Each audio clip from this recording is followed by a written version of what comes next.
From the 600 ESPN El Paso River Oaks Properties Schoolyard Sports Studio, here's Steve Kaplowitz and Adrian Broadus. 2 weeks ago, all we were hearing on this show was how excited fans were for the basketball team, the men's basketball team, and the word was they hadn't been this excited since 2010, Tony Barbie's last year. Well, now we had a 2-hour edition of Minor Talk last night, presented by the Oscar Ariete Agency. And the question is, what the heck happened in the last 2 weeks to a team that was undefeated, playing for the SoCal Challenge championship game? And since then, they've lost 3 straight, including last night on their home floor to Texas A&M Corpus Christi, a team that was 2-4 heading into last night's contest. But nonetheless, the Miners right now are reeling. They're searching for answers. Their head coach doesn't have any answers, and nobody seems to know what went down and what has happened to this basketball team. What a week. Think about it. Sunday, you got the news you're waiting for. Dana Dimel out as head football coach. Here we are, it's Thursday. We don't have a list of finalists. We don't know anything yet about who is really in the running or in the, I guess say, the lead for the job. We've got guys going into the transfer portal left and right, which was to be expected. Although losing Kelly Akari and Deion Hankins in the same day hurts. There's no doubt about that. It hurts. And men's basketball now is leaving Miner fans with more questions than anything else. And from this basketball team has a chance to win and go back to the NCAA tournament, and it's the most exciting team we've seen in over 10 years, to we don't know if Joe Golding is going to be able to get it done, and will he be the next coach on the hot seat? It is wild to think about how quickly things have changed. Now, if you remember on this radio show, my biggest thing I was preaching for men's basketball was let's pump the brakes on hoops. I know you're excited, but they played a couple of teams they were supposed to score 120 plus on. They did. And they won that game against UC Santa Barbara, which was big. But Austin Peay kind of concerned me a little bit with what we saw at the end of that game. And despite beating Cal, a game they probably should have won by 15 or 20, and they ended up winning by 3 at the buzzer, it has not been good since then. And Adrian, you handled Minor Talk last night along with Sal. Was Zay there last night, or was it No, we had Alberto here with Alberto us. was there. Okay. But Alberto had a long day yesterday. I know, man. He did. He worked a lot for us. He did. Appreciate that, man. Big A. Thank you very much. But, hey, as far as men's basketball, I mean, think about this, okay? If you're a UTEP fan right now, what is more concerning? The fact that every major player is going into the portal for football, and you still don't know yet who could possibly be the new head coach of the team? Or a basketball team filled with excitement just 2 weeks ago now has fans scratching their head, searching for answers? What is a bigger concern to UTEP Nation at this point? And that's my biggest question right now to start the show. Once again, you have 2 choices.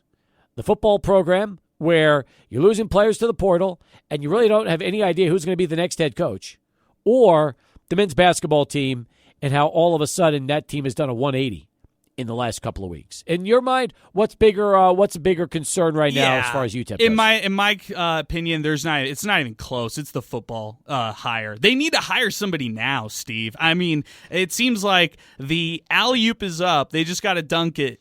Brennan Marion's still out there right now. All signs point to the fact that he wants the job. He wants to be here. And the more they wait, the more players will hit the portal, and the more guys will start to get offers who've been starters, who have playing time on this football team, that's going to happen. To all the players out there hitting the portal, it's their right. In fact, I wouldn't be surprised if the previous coaching staff, some of the coaches advised some of the guys specifically, hey, you should hit the portal because you could get XYZ or you could do XYZ at the next location. Now, I have not. I would not be surprised if guys end up coming back to this football team once the hire is all said and done. I agree. But it's going to take some time. Now, on the basketball side of things, I said it last night, I'll say it again. The three-point percentage, that's an issue.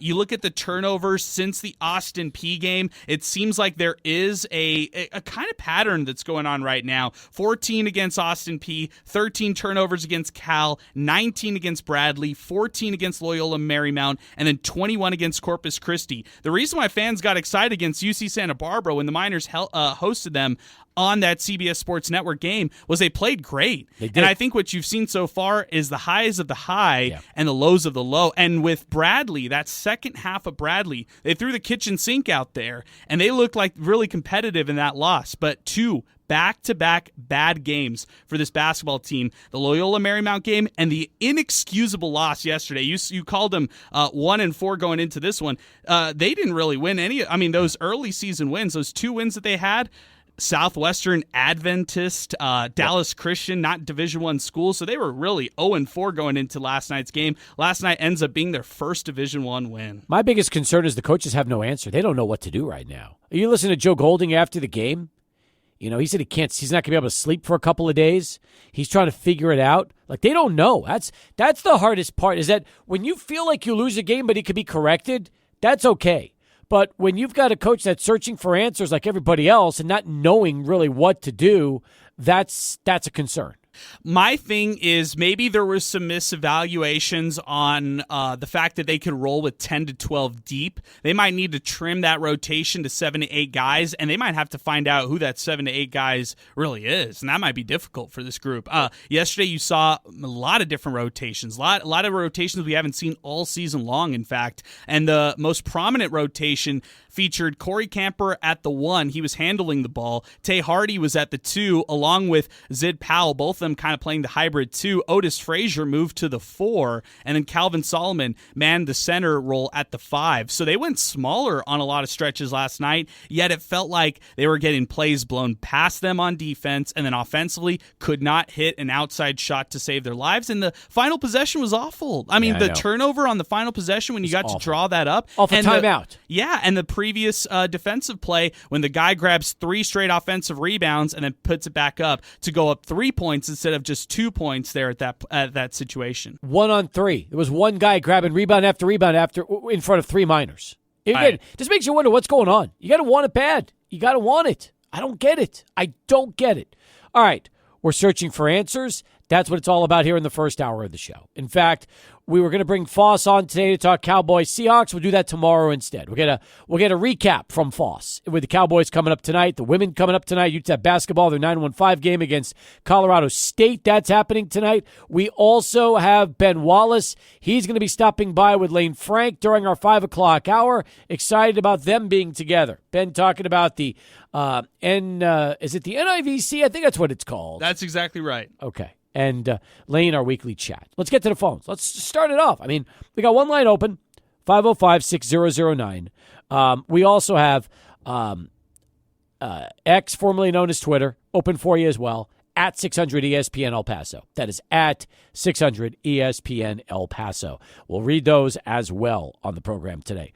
Let's go to Kurt. Maybe he's got some answers for us. Kurt, maybe can you talk some sense into this radio show to start it off here on a Thursday? I'm going to try, Steve. How you doing? I'm well, thanks, Kurt. All right. First of all, I was at the game. I go to all the games. I see a lot of reckless basketball going on, Steve. A lot of careless passing. The turnovers are too high. It's out of control basketball. It's not, and this goes on the coach. So, and Zid Powell, he's talented. He's not a true point guard. He drives the lane all the time, drives into traffic, and he just wants to play this reckless basketball. It's just the free throws are still the free throws. They're not good at that. And that last possession, that one guy he got the rebound. There's 3 guys watching. So it's toward the end of the game, and they're watching instead of going after the ball. So I see that no hustle, no want to go after it.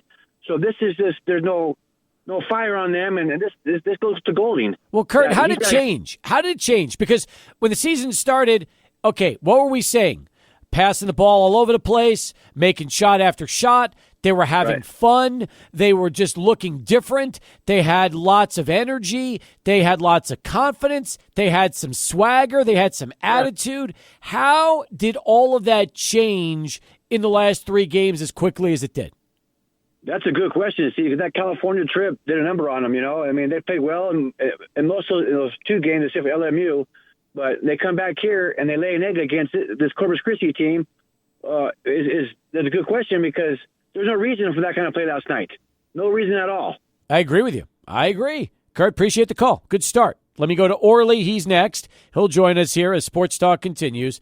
505-6009, our telephone number. Orly, good afternoon.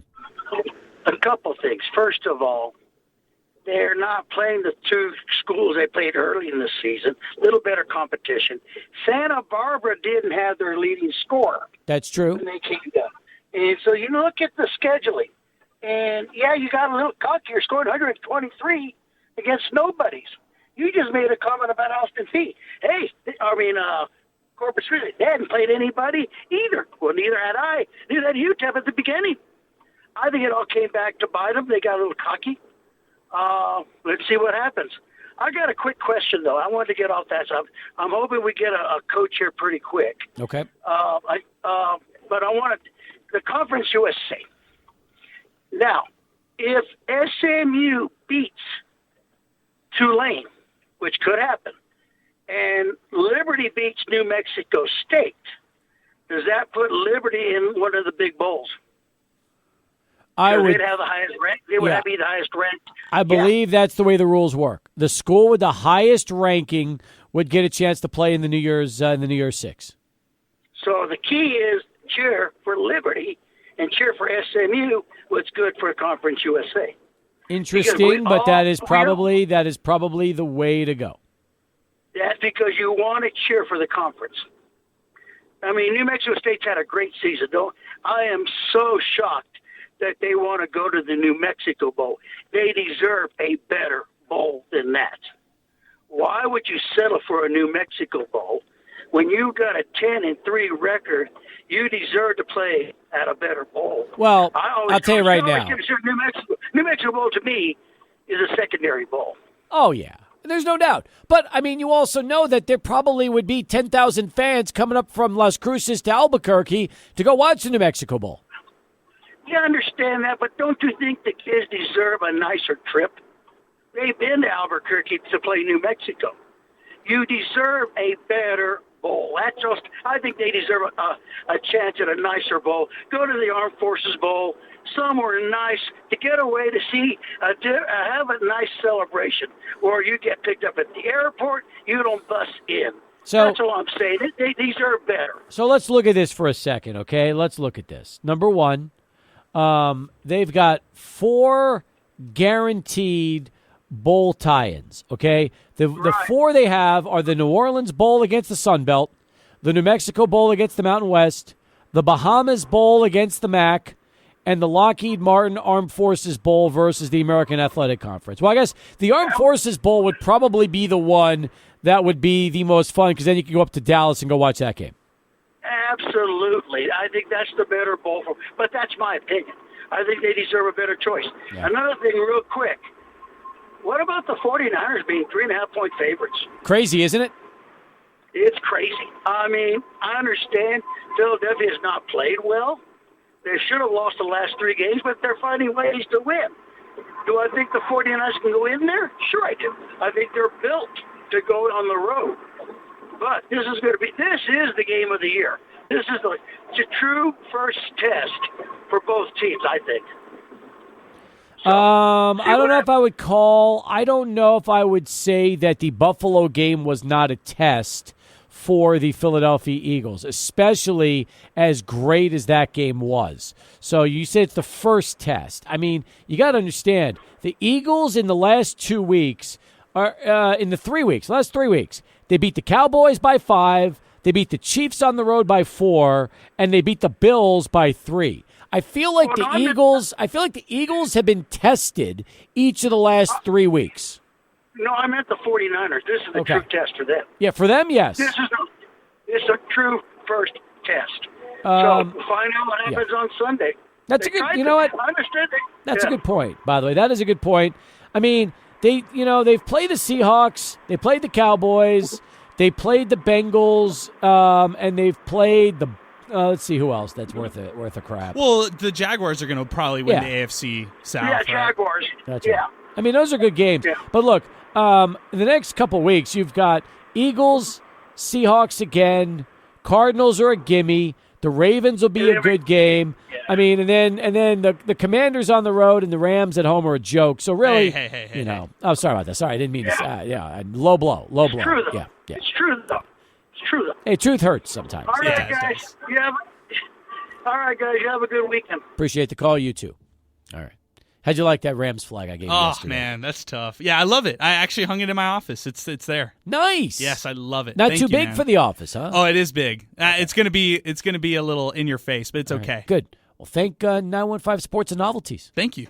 I love them. They took care of that. All right, 18 past the hour. Good to have you on board here. 505-6009. We've cleared the phones. We've got them open for you as we head over to Charlie 1. Let's get our first of many traffic updates here this afternoon. 22 past the hour as we continue here on Sports Talk. 505-6009. That is our telephone number, 505-6009. Do we have a Minor Talk mashup today? You know what? I have it almost done. So maybe it'll be in the second hour. We've got awards. Yes, we do.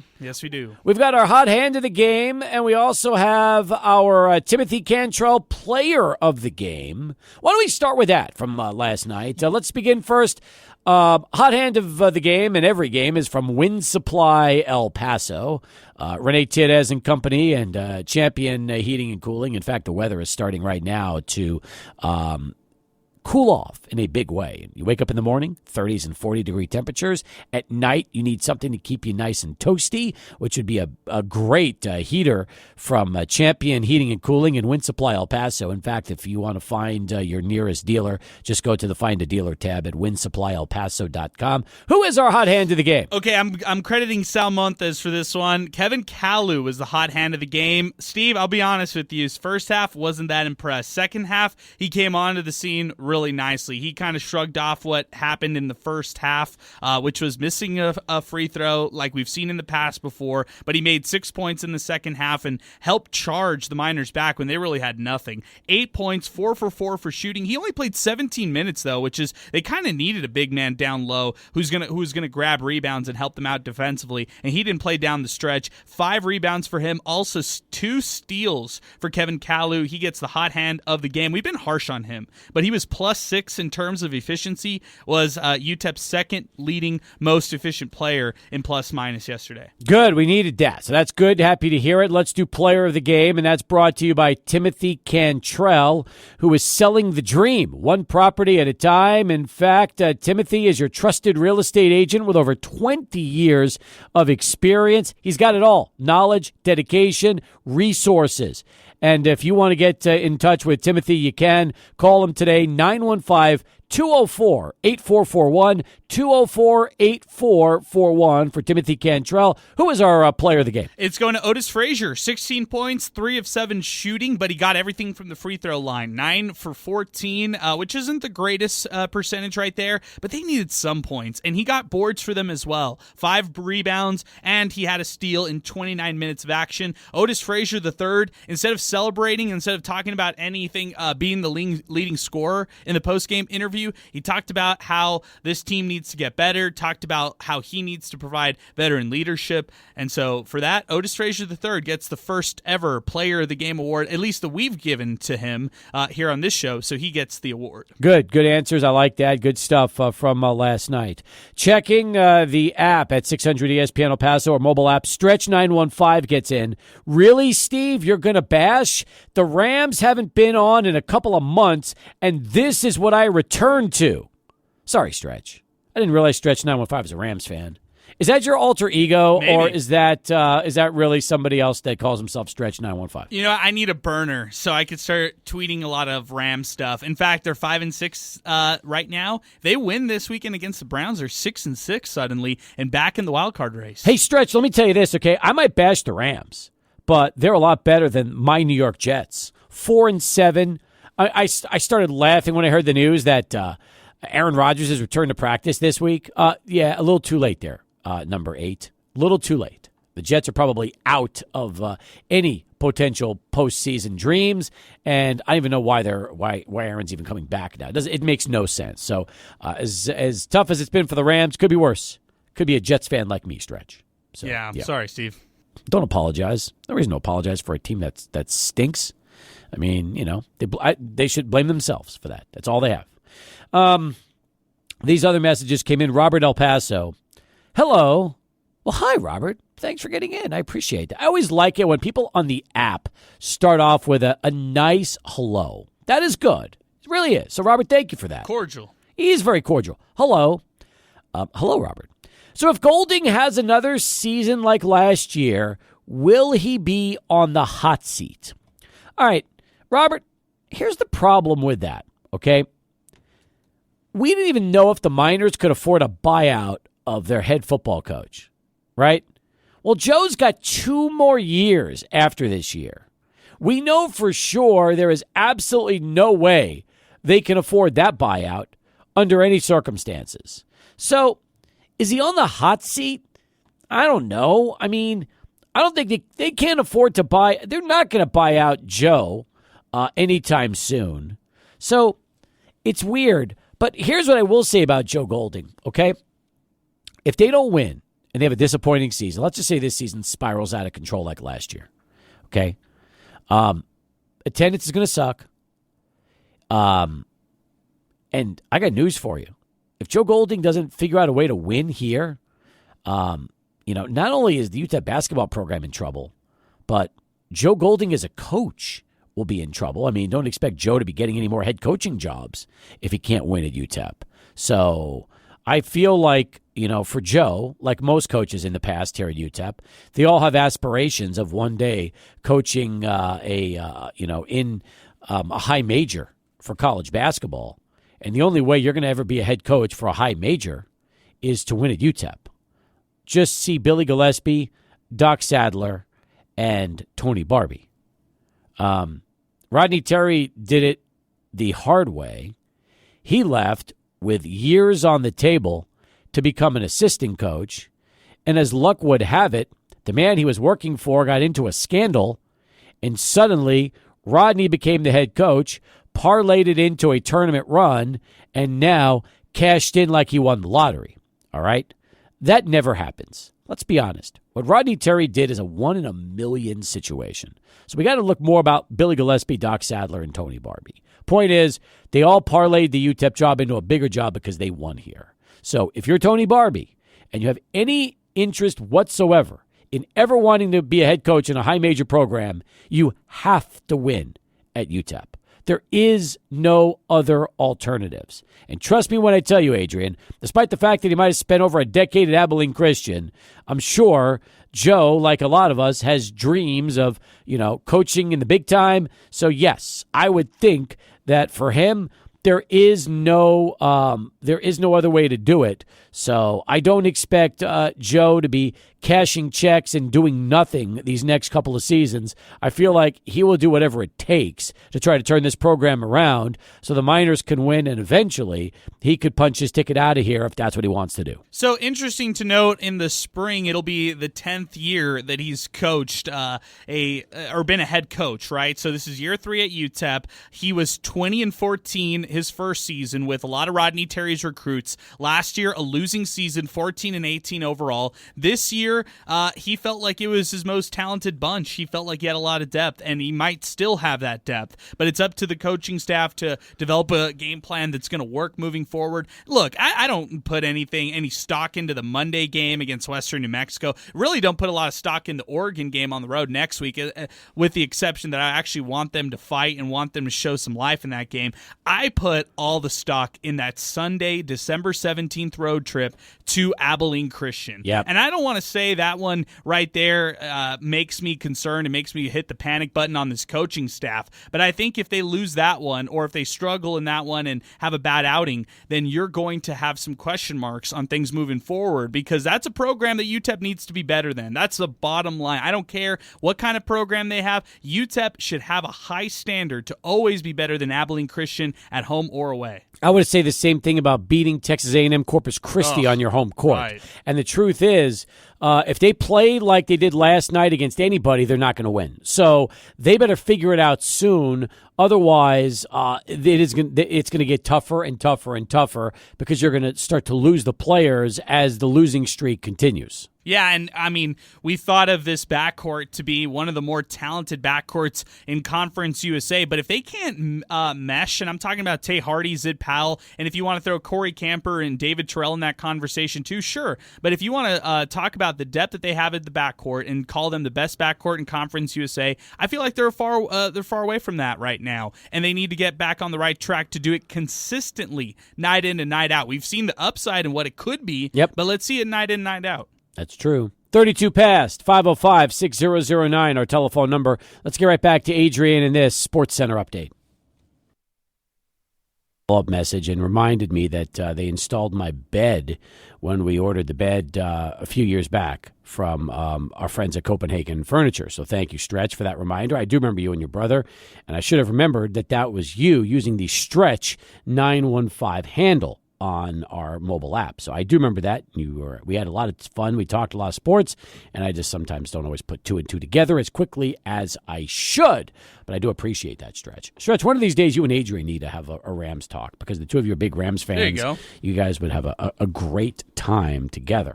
All right, as we continue here on Sports Talk, let's go next to Daniel. He joins us here on the program. Daniel, what's up? Not much. Good to hear from you.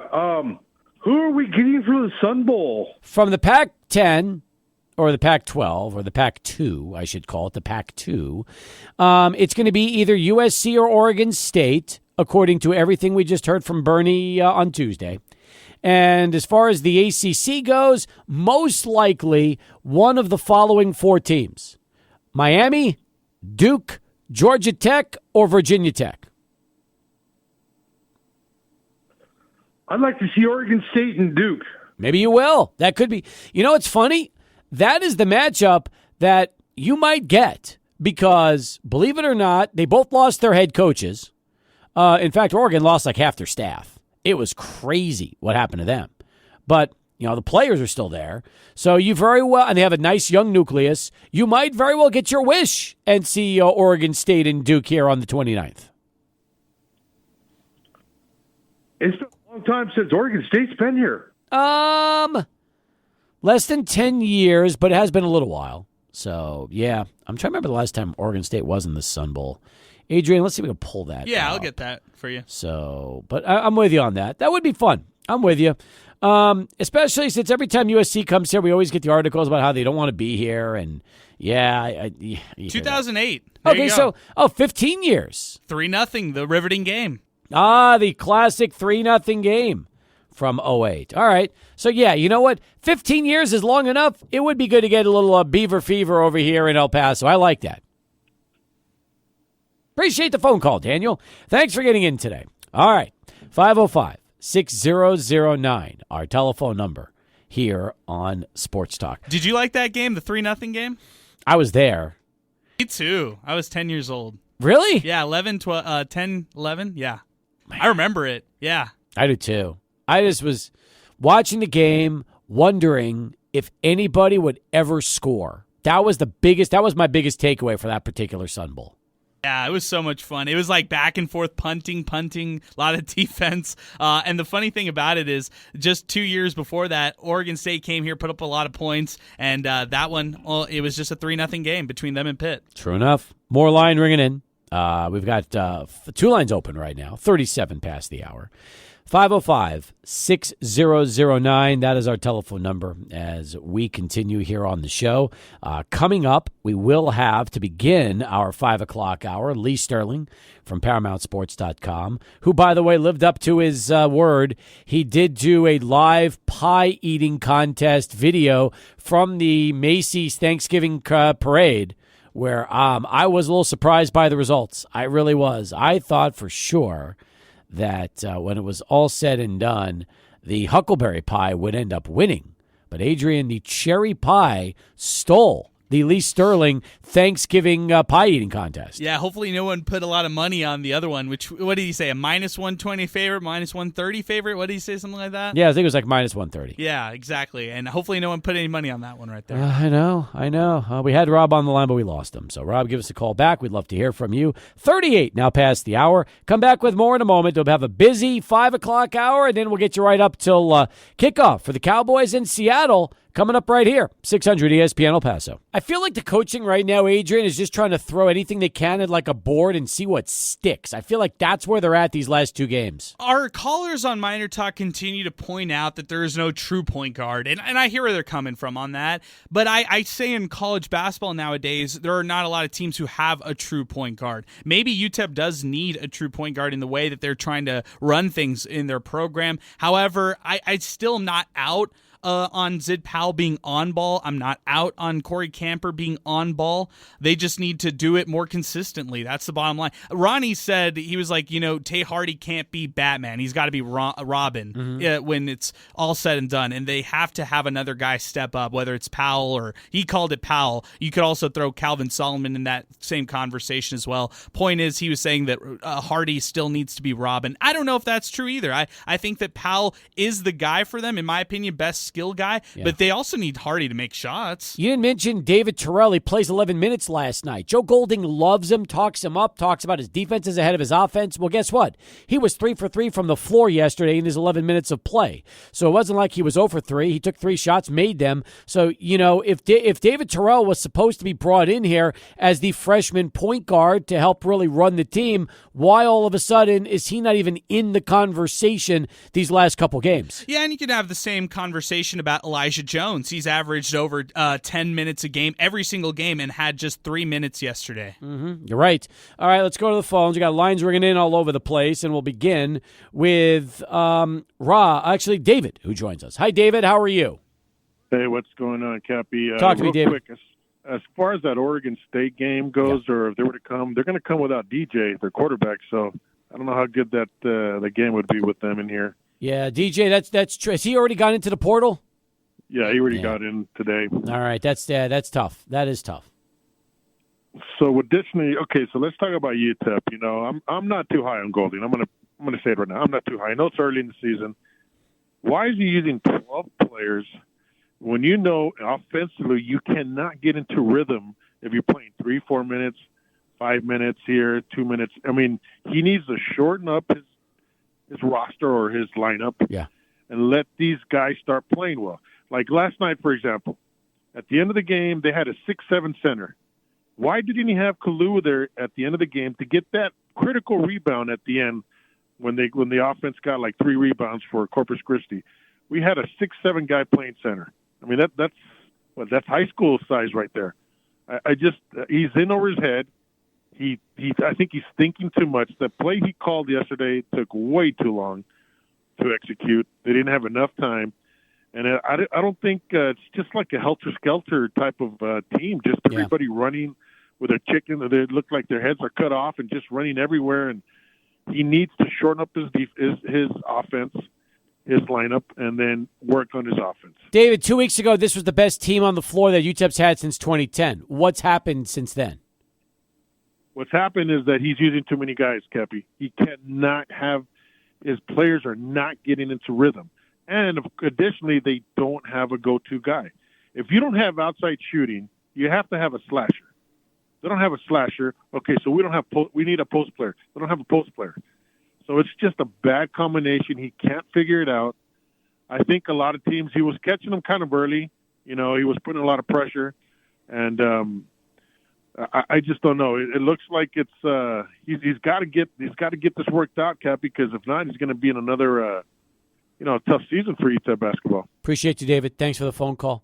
Hey, Adrian, give me your reaction to that before we go to Fernie. It's interesting because even Joe Golding talked about it last night. Maybe it's 8. He even used the numbers 8, 9 versus what they've really been rolling with, and that's 10, 11, 12. Mm-hmm. However, they will go small. So to his point about having a 6'7" center, Calvin Solomon's just going to have to play better. They're asking so much from him defensively, and he's going to have to rise up and play even better than what they're asking from him. Well, first off, you've got Kevin Kalu.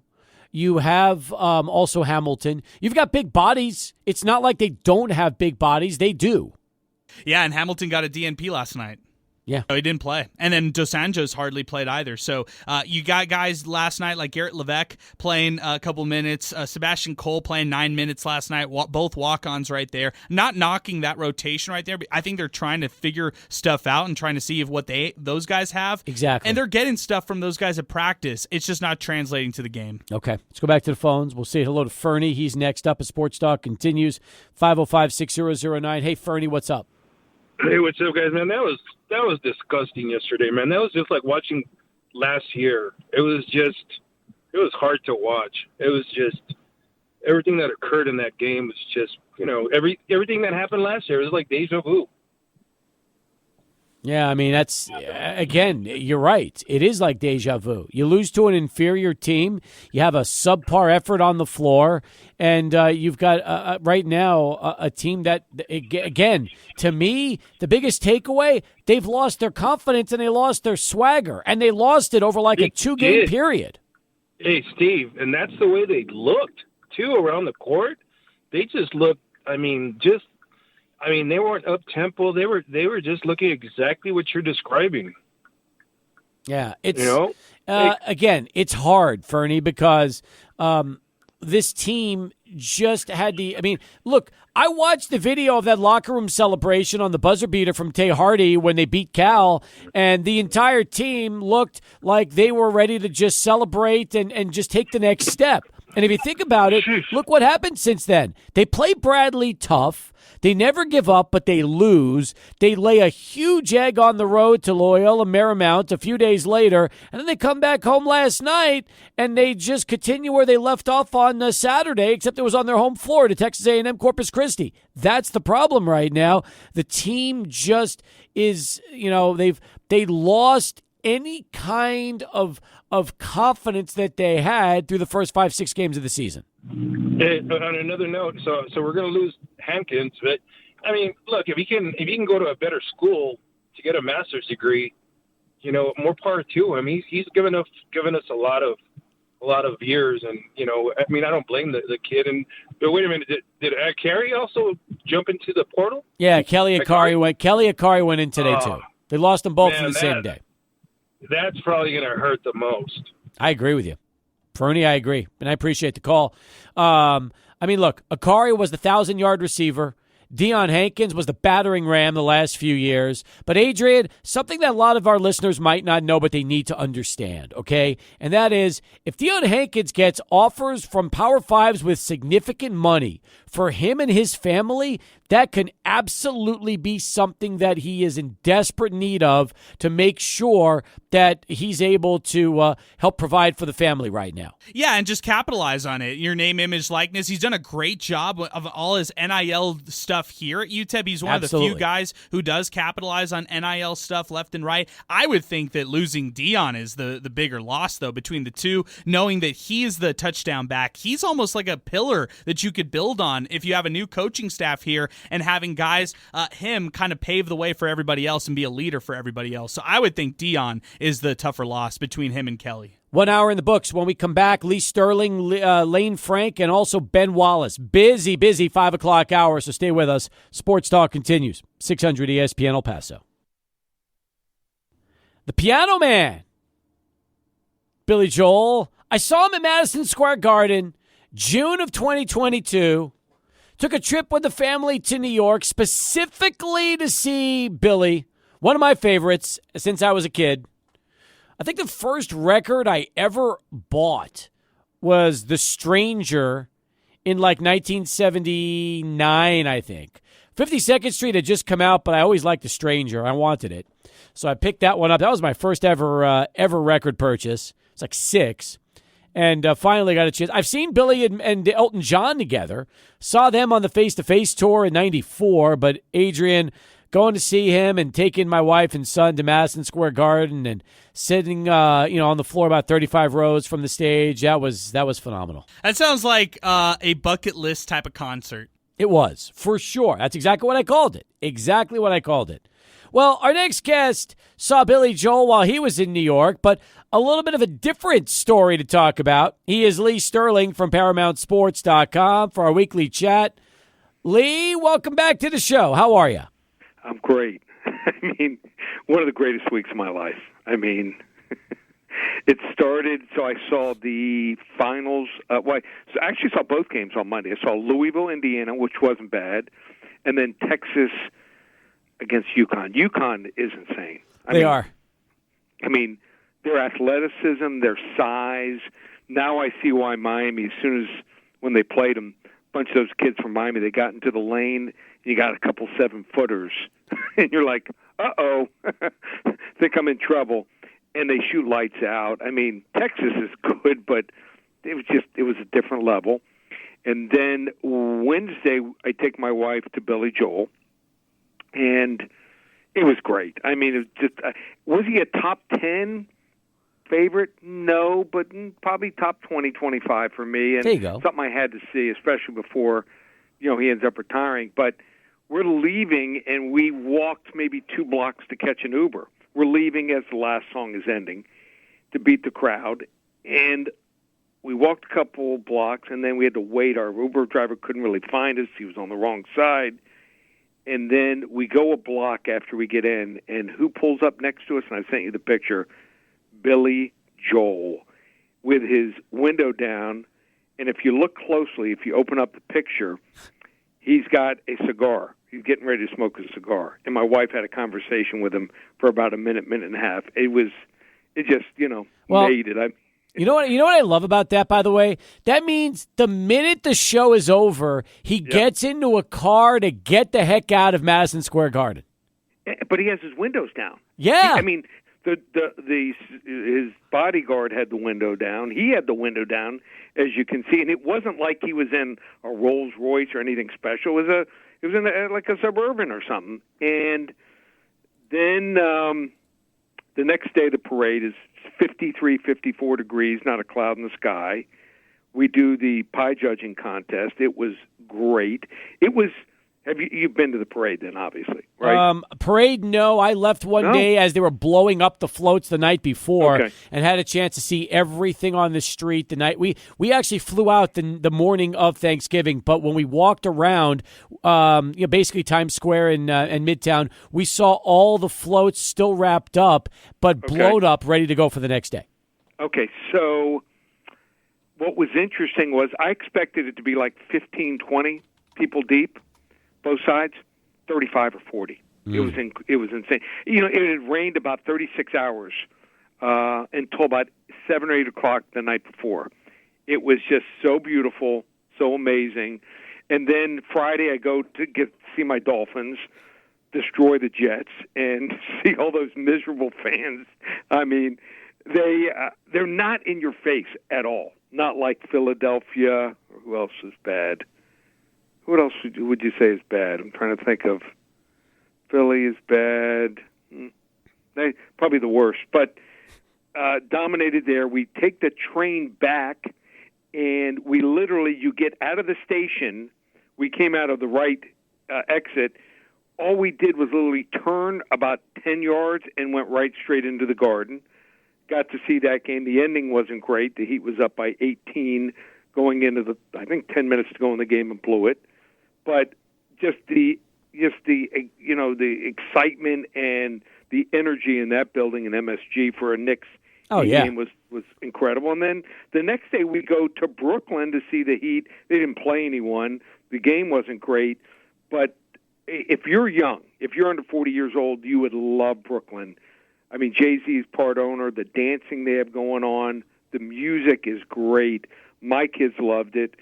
And before that, we went to Lucali, one of the top pizza places in the country and had a pie there before the game. So other than the Heat losing 2 games, really doesn't matter much during the regular season. Perfect trip. I Perfect trip for scripted you. it any better. Yeah, you did it right. And by the way, congratulations to the Cherry Pie winning the annual pie eating contest. You put the video up on your Twitter handle. I enjoyed that as well. I thought Huckleberry was going to win. I was shocked when you gave us the results. Maybe it was because I haven't had a cherry pie in so long. Could be. Yeah, could be. I'm with you. All right, we've got 3 college games to talk about and 2 NFL games. Let's jump right to it. I'm excited about the game you started us off with, and that's Boise State and UNLV battling it out in the Mountain West Championship. We'll play Boise State minus 2.5, and UNLV, one of the great stories of the year in college football. Incredible. I mean, this is a team that loses their starting quarterback, brand new head coach in Barry Odom, and they make it to the championship game. Are you kidding me? People have been waiting like 30, 40 years for them to be good since Randall Cunningham. And I don't even know if they were good then. They're 10-2 also against the spread. But all of a sudden, some chinks in the armor. They allowed 233 yards rushing to San Jose State, who doesn't even have a running quarterback. They have a running back tandem of Genti and Halani, who are really good, plus a dual-threat quarterback in Taylor Green. I think they're going to do a number here on UNLV. I just think it's a different level of talent. I like Boise State here, 38-28. All right, that takes us to game number 2, Texas and Oklahoma State. Longhorns, 15.5-point favorites. It's gone up a point since yesterday. Look, Texas has had a terrific season. They got screwed by the championship playoffs, but they're 11-1, 8-1 in the Big 12. Oklahoma State is 9-3, 7-2 in the Big 12. I'm just wondering, is this a trap game? You tell me. For Texas fans, is OK State a trap game? Well, let me ask you this. What do you think talent-wise? There's 13 teams in the Big 12.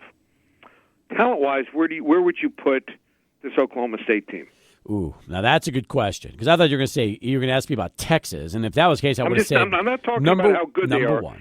Talent-wise. Talent-wise, I would probably say maybe 3 behind Oklahoma and Texas. I think talent-wise they're 7 or 8. Oh, you do? Okay. I don't think they have much talent on the team. I just think that it's been one of the great coaching jobs. If you watch them the first couple games, I was shaking my head. I thought this was the least talented team. I didn't say the worst team. I said the least talented team in probably 20, 25 years. But they improved, really good coaching. And I still don't know if they're the second or third best team. They might be the 4th or 5th best team in the conference. I think Texas is putting it all together. And remember, they need style points. They might have to win this game by 3 or 4 touchdowns to get in. I think Texas is better offensively, defensively, special teams. I know they lost the last 2 years. I think they're going to lay one on this Oklahoma State team who's struggled. Last 2 weeks, they were down by 2 touchdowns to Houston, came back and won, and then down by 2 touchdowns to BYU. This might be the worst BYU team since the mid-'70s. I think Texas wins this game 41-13. You've seen Ollie Gordon play, I hope. I have. Almost 1,600 yards, 20 touchdowns, and he's a sophomore. First of the year, he was nothing. Yeah. Well, sometimes maybe it was blocking. I don't know what it was, but I turned to a friend. We were watching the game. I'm like, I'm going to go against them every week. And then they got better and better, and I'm like, you know what? I went from going against them early to staying away and then riding them for a couple weeks. All right. Let's wrap it up with Georgia, Alabama, SEC title game at Mercedes-Benz Stadium in Atlanta. Bama 11-1, perfect in the SEC. Georgia 12-0. Perfect in the SEC. Right. This is a big one for a lot of reasons. If Alabama wants to have any shot at going to the playoffs, they got to win this game, and then that'll probably help their case in a big way. I've seen Jalen Milroe grow, and that miracle ending to Auburn saved their season for now. Georgia, you just wonder, are they ever due for a loss? They've been terrific, and they're 5.5-point favorites. everyone's talking about, both teams struggled. I mean, people don't realize Georgia only won 31-23, but no one's talking about it because Alabama's comeback, 4th and 31 with that shocking touchdown.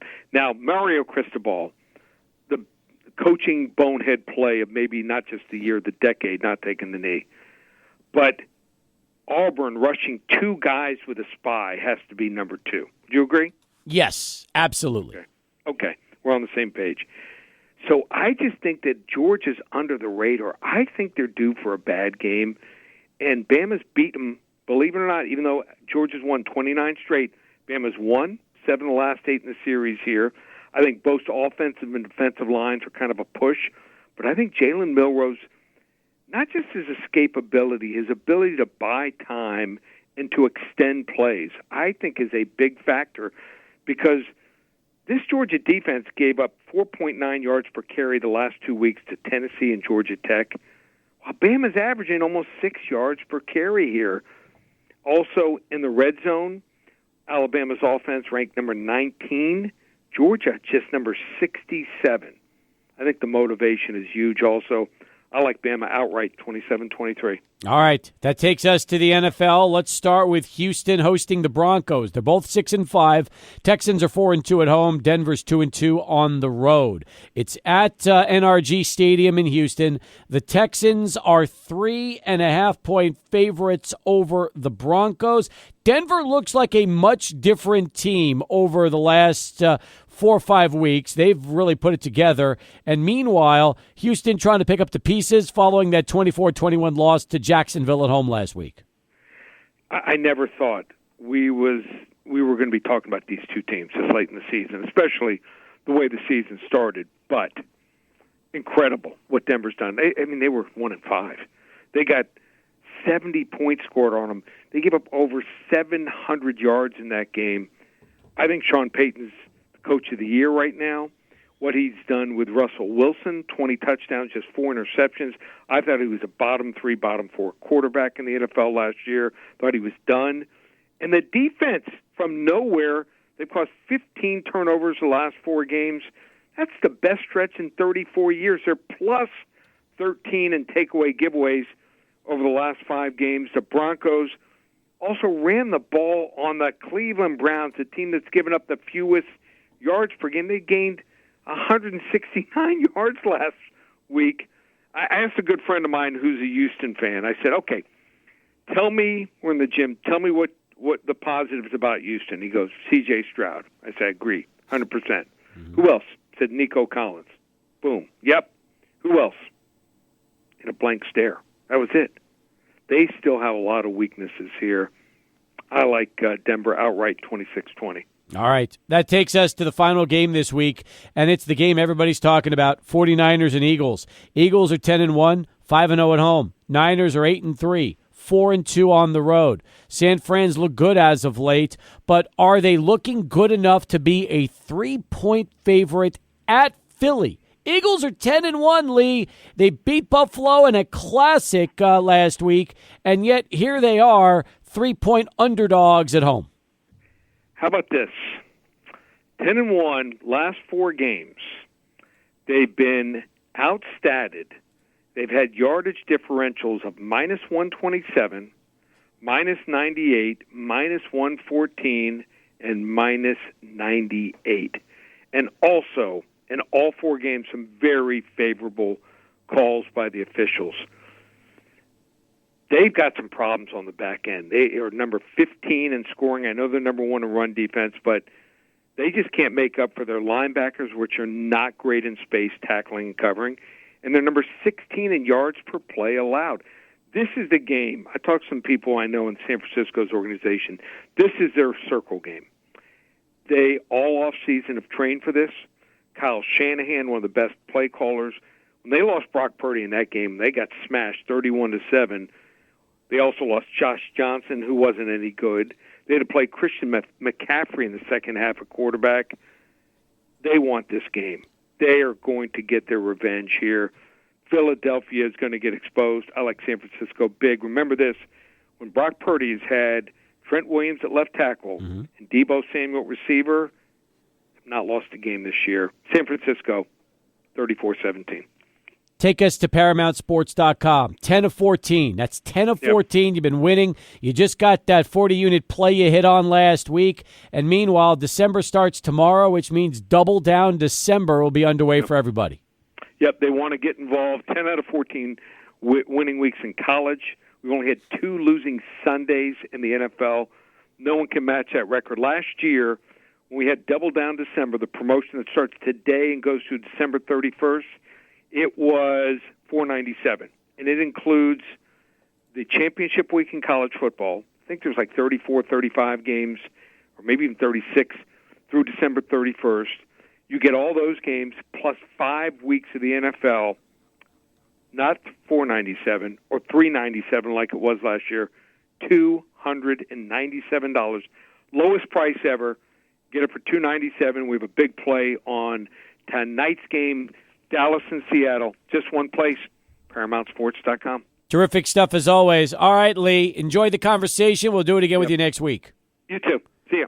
Lee Sterling, folks, as we continue. Next up, Lane Frank and special guest picker this week, UTEP volleyball head coach Ben Wallace. It's going to be a lot of fun. He'll be talking about the NIVC starting tomorrow for UTEP. Lane has a lot to get to, I am sure, especially what it was like to be at that Michigan game against Ohio State. We'll find out next as Sports Talk continues, 600 ESPN El Paso. Back here on Sports Talk as we continue. 25 now past the hour. All right, Ben Wallace will be here in a little bit. Practice, I think, is letting out at about 5:30, he told me. So he should be here soon.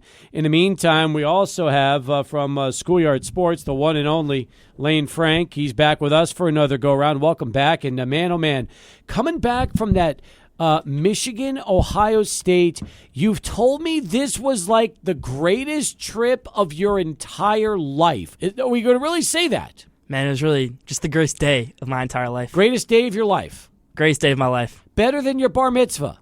I would say so. Really? Wow, that is that's a big thing. All right, so is it bigger than any tennis tournament you've ever won in your life? I think I won my first tournament about a year ago. This is definitely a better day. Really? That was definitely a better day. Better than the party you had that you wouldn't talk about on the radio station here a couple of weeks ago? Better. Better? I didn't say it was a party. I just said it was Duke. That's true. Oh, I shouldn't have opened my mouth, but I mean, all right. But I do know what happened to you then. At least I'm keeping that part under wraps. I will ask you this question, okay? Is there any possible event that you have attended in your 15 years of living that compares to what watching that Michigan win over Ohio State was like on Saturday? Maybe the 2018 Big Ten tournament, Michigan versus Michigan State. I was at that game, Madison Square Garden. Great win, great 2 days, getting to see Michigan in the quarterfinal, then the semifinal. Didn't get to see the final, but then got to see them in the Elite Eight that year versus Florida State. Got to watch them cut down the nets. That was a really great day. Final Four national championship, went to that. That could have been the best day. Didn't win, though. So this was, right now for you, the best. Did you go on the field after the game and have a chance to celebrate with 110,000 of your friends that were there? We had a flight to catch. Could not go on the field, but seemed great. Okay. The crowd was crazy. Crowd was crazy. Yeah. 110,000. I know. You sent me a picture. I sent you one. I sent you the flyover photo, which I thought was amazing because it looked like a giant jet was right over the field. Espionage plane, they said. Yeah, that's pretty awesome. So, they did to troll Ohio State. Well, was that the whole purpose? That was the whole purpose of it. Really? They wanted to troll Ohio State. The spy plane. Ah, now I get it. That makes a lot of sense. Hey, by the way, the game was fun, too. Did anybody ever leave their seats, or was that pretty much, would you say people were just completely on the edge of their seats the entire game? Actually, one of my brother's friends left his seat and didn't come back for a whole quarter. That's how big of a stadium it is. That's how big the line was. Nobody wanted to miss a snap. Oh, wow. All right. Gone for a quarter. That's a long time to be gone. How was the weather? Great weather. It was like 15 degrees, but felt great. 15? Maybe even less. Really? I think the wind chill was like 0, but it felt great. Did you lose feeling in your body during the game? In my toes after the game, but still, it was so just wait a minute, you're telling me best. That after the game you lost feeling in your toes. You didn't lose feeling for 3 hours with were you sitting or standing? Tell me about it. I stood the whole game. I think I sat down maybe during some breaks, but yeah. On the walk back to the car, I couldn't feel my toes, but outside of that, it was a great day. That sounds amazing. Did you drink a beer at the game? Did not drink a beer at the game. No? Did your parents offer? They don't sell beer at Michigan. They don't? They don't sell alcohol at Michigan. Really? Nope. I did not know that. They don't so need the money. So you can't go to a Michigan game and drink a beer? Nope. What do? They just drink soda? I guess so. I don't know. What'd you drink? Nothing. Zero. Water. It was a great day. All right. Do they have any good food at the Michigan games? You're not looking for the food. You're looking for the experience. You're at a football game. Well, I mean, when I go to a ballpark, I kind of want to see. Okay, but this is a Michigan football game. If you get from your seat for 1 second, I'm not going to be eating a pretzel watching third down long. Well, first off, it's 15 degrees. So let's be honest. What food could you possibly get that by the time you return to your seat is not ice cold? So really, if you think about that unless you're eating ice cream, it defeats the purpose. True. Okay, I got it. And what do you do during halftime? That's 20 minutes of your time. What do you do then? Stood in my seat the whole time. You stood up during the halftime, or did you sit down? They get a halftime show, so just stand there. Michigan band? Enjoy it. Then get ready for the team to get back out there. What the Michigan band played at halftime? Hail to the victors. Bunch of stuff. That's fine.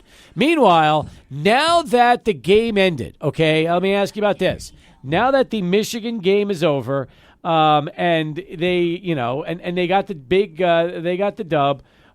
You think about this. They play Iowa here in Indianapolis, Lucas Oil Stadium, Saturday, 6 o'clock in the Big Ten Championship. Is this a trap game? You just came off of the most emotional roller coaster ever. You beat Ohio State. It's almost like you're figuring there has to be some kind of letdown against the Hawkeyes this weekend. Absolutely not. I want this to be a destroy game for Michigan because I want Michigan to get back at Cade McNamara. Cade McNamara has been calling Michigan that team all week. He hasn't even referred to them as Michigan.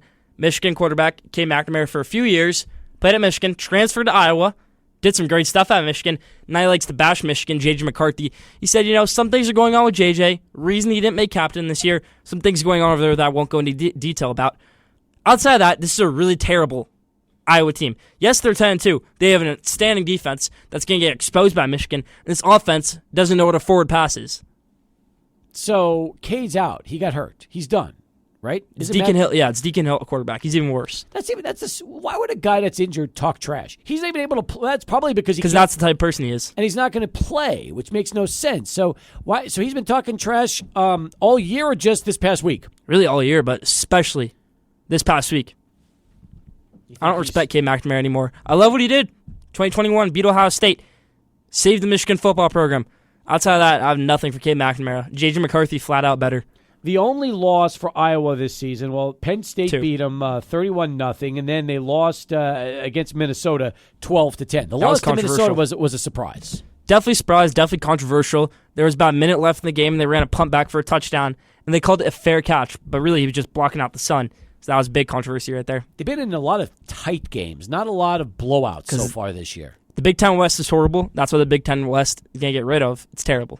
Okay, so I can imagine that Schoolyard Sports, are we on episode 147? 147, out right now. Wow. We didn't even talk about what episode. I just came off top of my head with that one, by the way. So you talked, I'm sure, all about Michigan and Ohio State. Did you show pictures of you on the show? No, did not show pictures of me at the game on the show, but last week, had my big prediction, worked out, went 5-6 on my hot takes last week. 5-6. You were hot. You were hot on your hot takes. Only miss Louisville. Ooh, well, that's to be expected a little bit. Yeah. But all right, so you're going to talk all about this is about the college football championship week. I'm sure you've got hot takes on everything. Any big upsets in college football this week, in your opinion? I'm going to go with no. I think Louisville has a chance to upset Florida State, but it doesn't happen. But I think the biggest upset might be on Selection Sunday when Florida State does not make the playoff as a 13-0 team. Really? Who do you think flips over them? Okay, here's what my playoff would be. 1 Michigan, 2 Georgia. You can flip that around. They're going to have 1 Georgia, 2 Michigan. I'll have it 1 Michigan, 2 Georgia. I think Oregon defeats Washington on Friday night, so they get the number 3 spot for me. I think Texas beats Oklahoma State. I think Florida State beats Louisville. And that comes down to Texas, 12-1, Washington, 12-1, Florida State, 13-0, Ohio State, 11-1.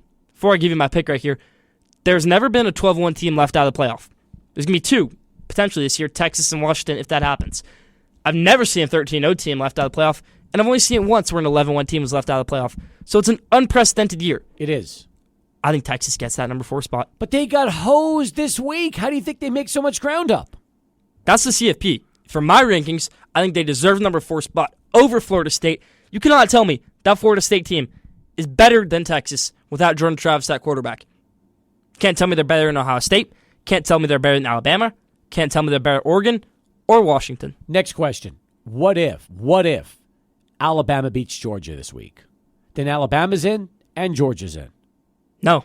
You think Georgia's out if they lose to Alabama? You really think the CFP There's a big debate. is going to keep Georgia out of the Final Four? Okay. You can have an Oregon-Washington 12-1 conference champ or 13-0 Washington conference champ. They're automatically in. You're going to have a Michigan conference champ automatically in. You're going to have Alabama probably automatically in behind Texas, who beat them. So when you think about it, Texas beat Alabama. Alabama beat Georgia. Committee's going to have a decision to make. I think there's still a chance Alabama gets left out. No if that chance. happens. No Alabama could be number 5. No way. They could not gonna happen. They could give Michigan number 1, Oregon number 2, Georgia number 3, and Texas number 4, and leave Alabama at number 5. Not if they beat Georgia. There is no chance. You can't put them above Texas. Now, do you really think Georgia can lose to Alabama and they will still get in over Alabama? Do you realize the controversy that would be? I think if Alabama beats Georgia and Georgia gets in over Texas, then this whole system's rigged. Because then you think about it, well, Texas has the head-to-head over Alabama. Why would a school ever want to schedule a big out-of-conference game again if it's not going to be valued? Texas went into Bryant-Denny Stadium and they shut down Alabama. Think about what you just said. The system is rigged. I agree with that. I think that's the problem. I think that's the issue at hand. That's why they're expanding to 12 teams next year. So we won't have these dilemmas to deal with like we have potentially this year. Sure, you can say right now, Alabama's a better team than Texas. You play right now on neutral site, Alabama wins that game. I don't disagree with you. But Alabama had a night game at home, Bryant-Denny Stadium versus Texas just a few months ago, and they lost that game. They did. By 2 possessions. You can't put Alabama over Texas. You cannot do it. Now, Texas lost to Oklahoma. And Oklahoma is not even in the Big 12 championship game. So you think about that. So that's the knock for Texas. And they, as good as they played against Alabama, have, their loss is a worse loss than Alabama's loss. Let's be honest. Alabama's loss came to Texas. Texas' loss came to Oklahoma. And if Alabama beats Georgia, I don't see any way possible Alabama is left out. I think you're going to have Alabama, Georgia, Michigan, and then potentially Washington. But the question's going to be, what if Washington beats Oregon, so they're undefeated. Florida State wins against Louisville, so they're undefeated. Michigan beats Iowa, so they're still undefeated. And then Alabama beats Georgia. Now you've got a mess. Adrian, I want you to sort this out for us because you're listening to Lane, you're listening to me. I got to get your take on the craziness that is championship week. Yeah, the word was used right now. I think the better word maybe is flawed. This system is flawed. I think if everybody could expedite it to next year where there's 12 teams in it, everybody would feel great. But that's the issue with this. Next year we're going to have a debate on a Louisville or a maybe like Oklahoma State. Why aren't they the 12th team getting in? And that's what's going to happen continuously in college football. I think this is an unprecedented year. I do feel like the College Football Committee will side with the SEC regardless. So if Alabama wins, both them and Georgia get in. And I agree with Lane. I don't think that's right. I think Texas showed that they're the better team. And hey, look, they were a drive at the end of the game against Oklahoma away from winning this or going undefeated. I think it's a bit ridiculous if Texas gets left out of the playoff. I think the ranking right now is ridiculous. Now, my rankings, I have Oregon above Texas. I regret making that decision. Why'd you make it? If you regret making it, why did you make it? Can't go back on now, but I had it because, think about it, Oregon beat Texas Tech by 8 points. Texas just beat them by 50. Okay. See this man that just walked in the door? That's Ben Wallace, head coach of the UTEP volleyball team. When we come back, he's going to go head-to-head and pick against you, all right? Let's do it. I'm excited about that. He also has a big announcement to make, which will be tomorrow and also Saturday at Memorial Gym. We'll do that next as we continue right here. It's Sports Talk, Schoolyard Sports, Lane Frank, Ben Wallace, here, 600 ESPN El Paso. Ball head coach, the one and only Ben Wallace. Grab that microphone, coach, and there you go. have that a little closer to you. Good to see you, and thanks for being here today. I always enjoy being here, man. This is fun for me to get out of the gym and get up here and talk some sports, and also talk a little bit about our match on Friday and hopefully Saturday. There you go. By the way, congratulations, NIVC. You're hosting this year, and I remember what that was like a couple seasons ago for you, and now we get the Magic back again starting tomorrow on Friday. Yes, sir. Yeah, we got 4 really good volleyball teams here in El Paso. 2 from the AAC, the Atlantic Coast Conference, that not the ACC, but the AAC, that they left Conference USA last year in North Texas and Florida Atlantic. And then we also have a really good volleyball team from UT Arlington in the WAC. And so 3 20-win teams and a really crazy athletic 17-win UNT Mean Green team that'll be here on Friday. Lane, you've got to check out these some volleyball matches at Memorial Gym. It's so different than anything you've probably ever been to as far as what UTEP sports is like. Definitely got to check it out. Let's talk about the times for both tomorrow and Saturday as well, Coach. Yeah, the first matchup is at 5 p.m., and that's UT Arlington versus Florida Atlantic. 2 20-win teams beating it up against each other. And then we would play UNT at 7:30 p.m., and we've already sold over 1,800 tickets, I think they told me. Wow. So they're looking to have anywhere from 2,500 to 3,000 people in Memorial again, which is huge, man. That is huge. And then Saturday, let's assume you can get past UNT. What times would the Saturday matches be? Saturday match would be at 2 p.m., and the ticket that you buy on Friday will get you into both matches. So you get to watch 2 quality volleyball teams, or 2 quality volleyball matchups against 4 really good teams. And then on Saturday, that second round matchup will be at 2 p.m., and then that's going to be another barn burner, man. It's going to be a really good college volleyball game. $10 tickets. That is about as great. Awesome. That's as great a deal as you're going to find anywhere. Yeah, it really is. All these teams in the NIVC are top-level RPI teams. These are teams that just didn't get an at-large bid into the NCAA tournament or were second in their conference championships. So we got an at-large bid for finishing second in the regular season, and then losing in the semifinals to Western Kentucky. So it's all really good top-level volleyball teams. How do you match up with North Texas? We match up really well. This is probably the most athletic team we've faced all year, and that's saying something because we've faced some really good teams. But we're crazy athletic. We've got, right now 9 players on our team that can touch 10 feet or above. 9 of our young athletes are touching the rim or above. And UNT has just as athletic a team. They're crazy athletic and they're long. We know them; they know us. We have a couple of friends. A couple of our girls are friends with theirs on the team because we used to battle against each other in the conference. So it'll be a good matchup. We're both in similar offensive systems, but it's going to be high flying physical game. Get your tickets now, just because they're going fast. Yeah. $10 will get you into both matches tomorrow, 5 o'clock and 7 o'clock, and then you can go back and go Saturday and for $10, go watch that game at 2 o'clock. Yeah, Friday 5 on Friday, and then 7:30 on Friday. But I'm telling you, if you wait too long to get a ticket, you might not get one. So it's going to be packed and it's going to be loud in there. And people keep talking to me about playing in the Dawn, and I ask them why, because Memorial is an awesome home environment for us, and we got crazy Memorial maniacs in there. I love the fact that when you walk in, you get those old wooden seats like the 60s. They've never touched those seats. They're still shined and polished, and you could actually sit on the same chair back that they did in 1966 when they were watching that Texas Western Championship team. Yeah, and the better we do, the more we continue. Each year we've continued to grow our fan base, and it gets bigger and bigger. Those wooden seats, hopefully we'll keep some of them as relics and also some historic stuff, but we're going to turn those bad boys into some soft chairs for the fans to get up in there and enjoy a volleyball game in. Love it. All right. You guys ready to pick games? Ready. Let's do it. Here we go. The way this works is I give you the matchup. I'll give you the point spread just for entertainment purposes only, and then you just pick the winner straight up. We'll start with the game tonight. It's going to be about 25 minutes from now, kicking off. Seahawks and Cowboys out there at AT&T Stadium in Arlington. Cowboys are 8-3, undefeated at home, 5-0. Seahawks are 2-3 on the road, 6-5 overall. Dallas 9.5-point favorites. All right, Coach, start us off on this one. Yeah, I think this is a tough one to pick for me, but the fact that the Cowboys are at home, that gives them the edge. So I'd choose the Cowboys on this one. I've said the past few weeks now that Seattle's full of frauds. I don't think they make the playoffs. I think Geno Smith is falling off a cliff right now. Dallas is on a roll. Let's go Cowboys. All right. That takes us now to the Sunday games. Let's get going. Falcons and Jets. 5-6 Atlanta, 1-4 on the road. Jets are 4-7, 2-4 at home. It's at East Rutherford and MetLife, and the Falcons 2-point road favorites. Lane? Jets are in dire need of a win. I think they get a win right here because they got something to fight for. They need to get in some playoff position for when Aaron Rodgers comes back, if he does. Say he's only going to come back if they're in playoff position.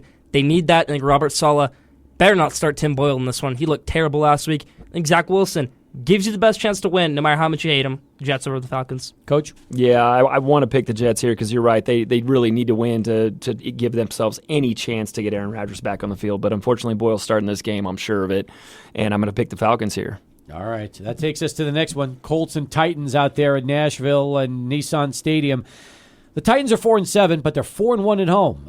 The Colts are 6-5. They are 4-1 on the road. Indy, Coach, a 1-point road favorite. Yeah, this might be the toughest one to pick of the entire weekend, and the Titans have started to find a little bit of momentum with the new quarterback in there. I feel at home they're going to have a little tiny edge here. This is like a 13-10 score for me, so Titans go here. Okay. I agree with you on this one. I think the Colts have done a great job since Anthony Richardson has gone down. I thought that was at the end of their season, but right now they have a winning record. I just think without Jonathan Taylor for the next 2 weeks with that thumb injury, Titans coming off a win. Let's go Tennessee. Chargers, Patriots are next. The Pats are awful. 2-9 overall, 1-5 at home. They can't figure out a quarterback. Chargers are 4-7, having an equally disappointing season. They're 2-3 on the road. Yet, Lane, they find themselves a 5.5-point road favorite in this one. Someone's got to win this game. I think the Chargers are a great team with a horrible record. I mean, you give them a competent head coach, you give them some competent things around them. This could be one of the best teams in the NFL, even though they have a 4-7 record. Chargers over the Patriots. Yeah, all right. That was an easy one to choose. As the Chargers too. Patriots are reeling. They have no continuity whatsoever, and this might be the end of the Bill Belichick era in Foxborough. So Chargers in this one. Let's keep it going. Detroit's 8-3, 4-1 on the road. They're visiting Caesars Superdome in New Orleans, taking on a 5-6 Saints team who are 2-2 at home. Detroit, 4.5-point favorites on the road. What do you think, Coach? You know, this is one where I feel like I should lean to the Saints because the Lions have been having to make comebacks the last couple of weekends. They've gotten down early in the last two games. And I feel like the Saints are a bad matchup for them, so I'm going to choose the Saints here, even though Detroit's got the line. All right. Jared Goff's played terrible the past few games, but I think bounce back right here. They're 4-1 on the road. They get to 5-1. Lions 9-3 in the season. They win. All right. That takes us next to the Cardinals. They're 2-10, winless on the road, going to Pittsburgh to take on a 7-4 Steelers team who are 4-2 at home. Again, 5.5-point favorites for Pittsburgh. What do you think, Lane? Everyone likes to hate the Steelers, including me. But when you look at it, they're about to have an 8-4 record after a win this week, whether it's an easy schedule, whether it's having a great defense and a really bad offense. I think the offense did some great things last week. 400 yards, first time in about 3 years they had that.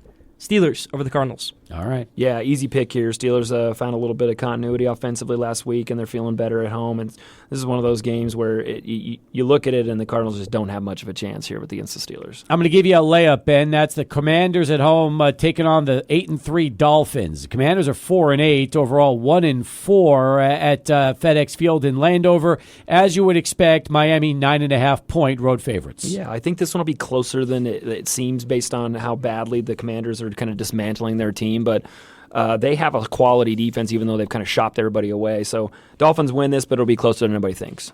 I agree with you. I think it's going to be a close game, unlike Steve thinking it's a layup.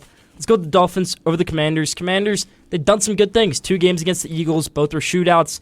Bad game against the Cowboys, but they don't bounce back. Dolphins over the Commanders. All right. When we return, we'll do the 2 o'clock games, and we also have the Sunday night and the Monday night. So 5 games left to pick here for Week 13 of the NFL. We've got Lane Frank, the host of the Schoolyard Sports Podcast. Episode 147 drops today.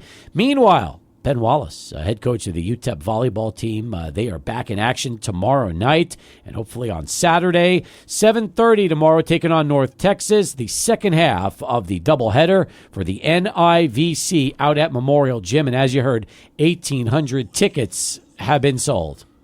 All right, back with more in a moment. Jumping the gun. It's 600 ESPN El Paso. That is going to be an electric environment out there at Memorial Gym. Yeah, I think, in talking to Sam a little bit yesterday, we've been averaging around like 400 or 500 walk-ups for our matches at home this year. So if you're having 2 matches of quality volleyball teams of people that are close to, at UT Arlington and UNT that are coming from not a long way away, yeah, I would expect 400 or 500 people walking up for our match too. And so I would not be shocked to see well over 2,000 people in the stands tomorrow. That is so cool. Yeah. Good for you. All right, we've got a total of 5 games left. You're picking with Mr. Schoolyard Sports himself. That's Lane Frank. By the way, Lane, did you talk at all about who you would like to have the next UTEP football head coaching job during Schoolyard Sports podcast this week? Did not talk about it on Schoolyard Sports, but definitely some good candidates out there. Anybody that you really like, you would like to see take over the Miners? I've heard Eric Price as a candidate. I've heard offense coordinator for UNLV. You told me about that one. Brennan Marion? Yep. I've heard about Jeff Grimes at Baylor. Fairly people definitely give for the job. Will Stein, Oregon offense coordinator. That's been my my number one pick. But I'll tell you this much. My number 1 is Will Stein. My number 2 is Brennan Marion. I'd love Eric Price. There's a lot of guys I would like to see with this job. So I hopefully, when it's all said and done, the Miners get someone that can absolutely take this program to another level. And the man next to you is just an example of that. When you took over the volleyball program, the Miners were in a world of hurt. And it didn't take long for you to turn that program around. Yeah, I think that, leaving this stuff up to Jim and to Julie and Danny, all these guys that are in our administration, they did a really good job with a big hire like Joe Golding last time when that happened. They chose a really good person for the job in our basketball program. They chose somebody that fit the city, the need of the city to be just a grinder, someone who comes to work every day. They bring the lunch pail. He's got a lot of energy, young guy who's turned another program around and into a winner. And so, I trust those guys in our administration to choose somebody that fits really well with El Paso because this is a tough job. It's a job that I think is going to need some big-time energy and some big-time, hard work in especially knowing that a lot of our guys are on the portal right now, but I trust those guys are going to choose the right person for the job and get in here and start putting their hard hat on and getting to work. I love it. Well, that's what it's all about, and I wouldn't be surprised if we get an announcement by this time next week or the weekend. We'll see what happens. It'll be good. All right, let's get back to the games. We got one more 11 o'clock game to talk about. That's the Texans and Broncos. Broncos are 6-5. They are 2-2 on the road. Texans are 6-5, 4-2 at home. It's in Houston at NRG Stadium, and Houston 3.5-point home favorites. Let's go first to you, Lane, and get it started. I'm going to go with the Broncos. Route the hot hand. Sean Payton gets after rookie quarterback. C.J. Stroud, Broncos, keep it rolling. All right. What about you, Coach? Yeah, it's the first time in NFL history that a rookie quarterback's thrown for 300 yards, I think 4 games in a row, and he's really impressive. I mean, C.J. Stroud was just a stud. I do think this is a super close game. I think the fact that they're at home, they've been playing really well at home in Houston. I think they get the win here on a game-winning field goal. All right, so Coach will take Texans and Lane will take the Broncos. Now let's go to the 2 o'clock games, and we'll start it with the Panthers and the Bucks. Panthers are 1-10, winless on the road. Bucks are 4-7, 2-3 at home. It's in Tampa at Raymond James Stadium. And, Coach, Tampa Bay, 5-point home favorites. Yeah, I think anybody picking against the Panthers right now is the way to go. I mean, the Buccaneers are just going to move these guys around pretty easily. They're struggling. There's not a lot of continuity on the offensive line for the Panthers, so I'd pick the Bucs here. Lane? Yeah, Buccaneers can still win. Division title. Let's go with the Buccaneers. Get a nice win over the Panthers. All right. Carry it over to the Browns and the Rams. This game will be a good one from Inglewood and SoFi. Browns are 7-4, 2-3 on the road. Rams are 5-6, 2-3 at home. Rams by 3.5 at home. Man, this Browns team really just reminds me of last year's Tennessee Titans. That Titans team was 7-3. Ryan Tannehill goes down, and they don't win a game for the rest of the season. Browns team 7-3. Deshaun Watson goes down. Now they're 7-4. Dorian Thompson-Robinson at quarterback. Rams coming off back-to-back wins. They beat the Seahawks. They beat the Cardinals. They get a win this week over the Browns. Coach? Yeah, I think the Browns are a little bit in a dicey situation here. I think the Thompson kid might still be out with a concussion. I'm not sure if Joe Flacco is going to have to play this one or not. And if he is, I would definitely have to lean towards the Rams. Either way, I think the Rams win this. They're playing pretty well, and they're starting to get healthier at the right time, so I'd choose the Rams here too. All right, get ready for another one, Coach, because here we go. 49ers and Eagles, game of the week. Ugh. Philly is 10-1, 5-0 at home. 49ers 8-3, 4-2 on the road. It's in Philadelphia, Lincoln Financial Field, yet San Francisco, 3-point road favorites. Yeah, it's been interesting watching the Eagles find ways to win this year. I think that's a real testament of a team that's a champion and that's a winner, is finding ways to win. I thought they were done for last week against Buffalo, and they just came back and found a way to fight. But they've been living on the edge a little bit, just like my Chiefs had been all year. And so I think that the 49ers win here on the road. All right. Eagles, everyone likes to say that, they're the luckiest team in football. They get these ones. They lost to the Jets. I say it's more of finding a way to win than being lucky, but they're a great team. They're 10-1. You know how high I am, though. on San Francisco 49ers. I love this team, San Francisco 49ers. My preseason Super Bowl pick. Everyone liked to write them off because they had 3 bad weeks. 3 bad weeks in a row, and that's why they have 3 losses. They've bounced back from it. They're still the best team in the NFL. Niners over the Eagles. Next up, Sunday night game, Chiefs and Packers. Packers 5-6, 3-2 at home. Chiefs 8-3, 4-1 on the road. In Lambeau, KC 6-point road favorites. Packers have some mojo. Great win on Thanksgiving last week. On a long week this week, playing on Thursday last week. They don't win this one, though. Chiefs, close game over the Packers. All right. Yeah, I do, too. Think it's going to be a close game. This is the first time since the Derek Thomas, Neil Smith defensive eras of the Chiefs of old where they got a legitimate defense that can just push people around. And Jordan Love's not a rookie, but they're gonna find ways to frustrate him and bother him, and they're gonna win a close game in a weather situation in Lambeau, which is not a problem these days with a good defense. So Chiefs win a close game over the Packers at Lambeau. One more, boys, and that's the Bengals and Jaguars. Bengals are 5-6, 2-3 on the road. Jags are 8-3, 3-3 at home. It's the Monday night game. Jacksonville 8.5-point favorites over the Bengals. What do you think, Coach? The Bengals are in trouble without without Joe Cool. They've had struggles offensively, and they're just kind of losing a lot of their feel for winning this division, and they're getting further and further away from it. So the Jags are rolling. They've got a very complete team. I think this is an easy Jags win. I'd say by 10 points on Monday night. Okay. Jaguars have had a great turnaround since having Urban Meyer as the head coach 2 years ago. I think they win this game right here. Go at 9-3. Tough for the Bengals. They're going to have Jake Browning starting this one. Jake Browning is ridiculously good in college. At Washington, hasn't made noise in the NFL, still won't make noise. Jacksonville over the Bengals. Excellent job, you two. Appreciate you both being here. Enjoyed it. Coach, tomorrow night, Saturday, going to be a great weekend for volleyball. Hopefully just the beginning of what's going to be a fun December for you. Absolutely. And I've been telling my team all week that there's only 2 teams in the sport of college volleyball that get to win the last game of the year and don't end the year on a loss, and that's the national champion in the NCAA tournament and the champion of the NIVC. And so that's the goal. We want to go win this tournament. It starts with a win on Friday to get to 1-0, and then we'll kind of go, survive and advance from there. But it's going to be a really exciting game. You're watching elite level athletes on Friday, and you will not be disappointed if you've not come and seen our team play. Appreciate it. Come back and see us again soon, Coach. Anytime, my man. Meanwhile, Lane, awesome stuff. River Oaks Properties brings you here every week. Schoolyard Sports, episode 147, drops today. Drops today. All podcast platforms. Great episode. Talking college ball playoff, NBA in-season tournament, a lot more. Go tune in. We'll talk to you next week. Appreciate it, Steve. Cowboys, Seahawks. It's coming up next, folks, right here. 600 ESPN El Paso.